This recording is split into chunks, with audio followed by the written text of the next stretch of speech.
வந்தவனே அவனுக்கு திமிரு வந்துருச்சு. எல்லாத்தையும் அவன் மேலே போடவே மாட்டான், பணத்து மேலே தான் போடுவான். பணம் வந்தவனே ரொம்ப ஆடம்பரம் பண்ணுறார். பணம் வந்த பிறகு அவர் யாரையும் மதிப்பது கிடையாது. பணம் விட இந்த இறக்க குணத்தை பிடுங்கி தின்று விட்டது கிடையாது. பணத்துக்கு எந்த குணமும் கிடையாது, மனிதனுக்கு தான் குணம் இருக்குது.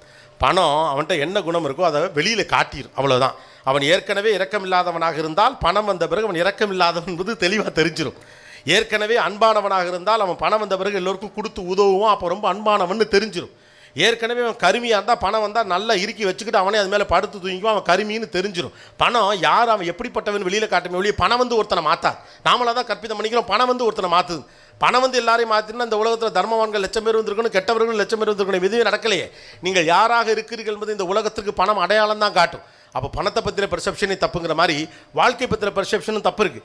உங்கள் மனசுக்குள்ளே கோபம் இருக்குன்னு வச்சுக்கோங்களேன், இந்த உலகத்தில் நடக்கிற எல்லாமே சரியில்லைன்னு தோணும். பிரச்சனை வெளியிலே கிடையாது, எல்லாருமே சரியில்லை. நான் கரெக்ட் ரூட்டில் தான் போனேன், எதிர்த்தாப்பில் தான் அவன் தான் தப்பாக வந்தான், அவனை அதை தான் சொல்லுவான்.